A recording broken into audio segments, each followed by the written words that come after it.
बिस्मिल्लाहिर्रहमानिर्रहीम। अस्सलाम वालेकुम नाज़रीन, कसूर में दरबार हज़रत बाबा सदर दीवान शाह सरकार के 450वें सालाना उर्स मुबारक की तकरीबात का आगाज़ इंतहाई जोशो खरोश से हो चुका है, जिसकी सरपरस्ती सज्जादा नशीन चौधरी अख्तर हुसैन तारड़ कर रहे हैं। इस वक्त हमारे district bureau chief Mohammad Aleem वहाँ पर मौजूद हैं, उनसे तफसीलात लेते हैं। जी अलीम, आगाह कीजिएगा, क्या तफसीलात है? जी, इस वक्त हम मौजूद हैं कसूर के दरबार हज़रत बाबा सदर दीवान शाह सरकार के मज़ार पर, जहां 450वें सालाना उर्स मुबारक की तकरीब का आगाज़ बड़े जोशो खरोश से हो चुका है। ज़िला इंतज़ामिया की जानिब से सिक्योरिटी के भरपूर इंतज़ाम किए गए हैं, जबकि दूर दराज से आने वाले ज़ायरीन और अक़ीदतमंद हज़रात के लिए दूध की सबीलें और शरबत का और लंगर का भरपूर इंतज़ाम किया गया है। और इस सब की सरपरस्ती बाबा अख्तर हुसैन तारड़ साहब जो हैं वो इसके सरपरस्त हैं। मज़ीद हम बात करेंगे यहाँ पे आने वाले ज़ायरीन से कि उनका क्या कहना है। अस्सलाम वालेकुम। वालेकुम अस्सलाम। क्या नाम है भाई आपका? अली हसन। अच्छा, कहाँ से तशरीफ़ लाए? कसूर शहर। अच्छा, तो आप कब से यहाँ पे आ रहे हैं? काफ़ी देर से आ रहा हूँ, तकरीबन हर साल ही जो ना उस पर इधर आते हैं, और बाबा जी का बहुत नाम है और अल्लाह के नेक आदमी है वो बाबा जी, तो इस हवाले से हम आते रहते हैं इधर। सिक्योरिटी के हवाले से आप क्या कहना चाहेंगे? सिक्योरिटी के हवाले से बहुत अच्छा इंतज़ाम है, बहुत ही इंतज़ामिया बहुत अच्छा काम करी है, और जो इधर दरबार की इंतज़ामिया और सिक्योरिटी के हवाले से जो पुलिस इंतज़ामिया वो भी अच्छा काम है। बहुत बहुत शुक्रिया, थैंक यू। अस्सलाम वालेकुम। वालेकुम अस्सलाम। क्या नाम है भाई आपका? साकिब अली। कहाँ से तशरीफ़ लाए भाई? हम खारे गांव से। पहले भी यहाँ पे आते हैं आप? हाँ जी, हर साल आते हैं इंशाल्लाह, और आगे से भी आएंगे।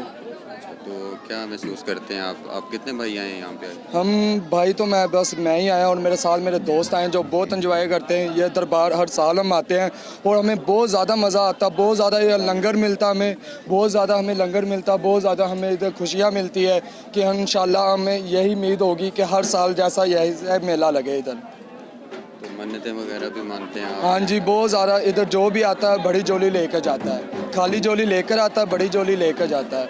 और ये दरबार हम इंशाल्लाह ज़िंदगी का वादा है कि जब तक ज़िंदा रहेंगे इधर हर साल आएंगे, क्योंकि हमें बहुत मज़ा आता है। यहाँ की इंतज़ामिया बहुत अच्छी है, हमें बहुत तावन करती है। ये मेला लगाती है वो हम सारा ध्यान रखते हैं, लंगर वगैरह भी लगाते हैं, सपीले वगैरह भी लगाते हैं, कि हमें बहुत खुशी मिलती है। हमें कसूर में हज़रत बाबा बुल्ले शाह के दरबार पे भी जाते हैं, हमें बहुत मज़ा आता है। सिक्योरिटी के हवाले से आप क्या सिक्योरिटी तो बहुत ही अच्छी, क्योंकि पहले दिन होता है जो लेडीज़ का मेला, और किसी लड़के की हिम्मत नहीं है जो अंदर आ जाए, क्योंकि आपको तो पता है कि मेले पे लड़के जो आते हैं बहुत शरारतें करते हैं, ये करते हैं वो करते हैं।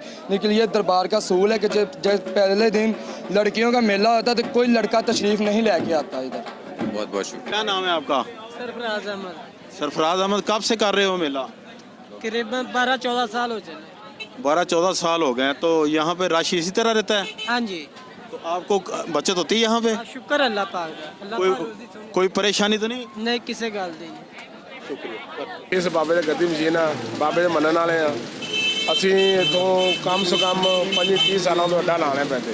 ਤੁਹਾਨੂੰ ਮਠਿਆਈ ਤੁਹਾਡੀ ਆਪਣੀ? ਹਾਂਜੀ ਬਿਲਕੁਲ, ਸਾਡੀ ਮਠਿਆਈ ਵੀ ਆਪਣੀ ਹੈ। ਅਸੀਂ ਇੱਥੇ ਸਤਰੂਆਂ ਦੇ ਰਹਿਸ਼ੀ ਆ, ਬਾਬੇ ਦੇ ਗੱਦੀ ਮਸ਼ੀਨ ਆ, ਮੇਲੇ ਇੰਤਜ਼ਾਮੀਆਂ ਵੀ ਅਸੀਂ ਆ। ਅਤੇ ਇੱਥੇ ਦੁਕਾਨ ਤੋਂ ਸਭ ਤੋਂ ਮੇਲੇ ਦੀ ਦੁਕਾਨ ਆਪਣੀ ਵੱਡੀ ਹੁੰਦੀ ਹੈ, ਇੰਤਜ਼ਾਮੀਆਂ ਵੀ ਆਪਾਂ ਵਾ, ਅਤੇ ਕੋਈ ਐਸੀ ਗੱਲ ਨਹੀਂ ਦੀ।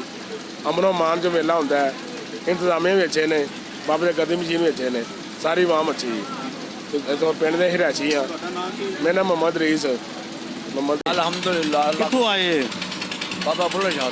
ਬਾਬਾ ਬੁੱਲੇ ਸ਼ਾਹ ਤੋਂ ਆਏ। ਕਿੰਨੀ ਦੇਰ ਹੋ ਗਈ ਹੈ ਮੇਲੇ ਤੇ ਆਉਂਦਿਆਂ ਨੂੰ? कोई 20-25 साल हो गए। ਮਾਸ਼ਾਅੱਲਾ। ਤੇ ਇਹ ਮਲੰਗ ਜਿਹੜੀ ਤੁਹਾਡੀ ਜ਼ਿੰਦਗੀ ਹੈ ਇਹ ਕਿੰਨੀ ਦੇਰ ਤੋਂ ਅਪਣਾਈ ਤੁਸੀਂ? मैंने कोई 45 साल हो गए। 45 ਸਾਲ ਹੋ ਗਏ ਮਲੰਗ ਬਣਿਆਂ ਨੂੰ। ਉਸ ਤੋਂ ਪਹਿਲੇ ਕੀ ਕੰਮ ਕਰਦੇ ਹੁੰਦੇ ਸੀ? कारोबार करता था पावर लूमा का। ਅੱਛਾ ਅੱਛਾ ਅੱਛਾ ਤੇ ਅੱਛਾ। ਬਾਬਾ ਜੀ ਦੇ ਕਦੋਂ ਆਉਂਦੇ ਆ? ਹਰ ਸਾਲ ਹੀ ਆਉਂਦੇ? हर साल ही आने जी। ਹਰ ਸਾਲ ਆਉਂਦੇ ਜੀ? ਤੇ ਕਿਹੜੇ ਡੇਰੇ ਤੇ ਪੈਂਦੇ ਜੀ? अपना ख्वाजा हजूर ਅੱਛਾ, ਕੋਇਆ ਜ਼ੋਰ ਪੈਂਦੇ ਜੀ। ਮਾਸ਼ਾਅੱਲਾ। ਕੀ ਨਾਂ ਤੁਹਾਡਾ? बाबा असलम। ਬਾਬਾ ਅਸਲਮ ਸਾਹਿਬ, ਬੜੀ ਮਿਹਰਬਾਨੀ ਬਾਬਾ ਜੀ, ਸ਼ੁਕਰੀਆ। ਤਿਜੋ ਜੀਵੰਦਿਆਂ ਮਾਰੀ ਜਾਵਣਾਈ,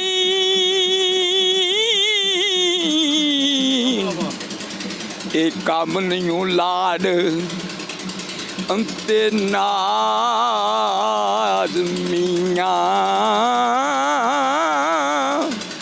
ਉਹ ਸਦਾ ਨਫੀ ਦੇ ਰਾਗ ਨੂੰ ਗਾਵਣਾਈ ਤੇ ਕਰਕੇ ਕੁਰੰਗ ਕਲਬੂਤ ਦਾ ਸਾ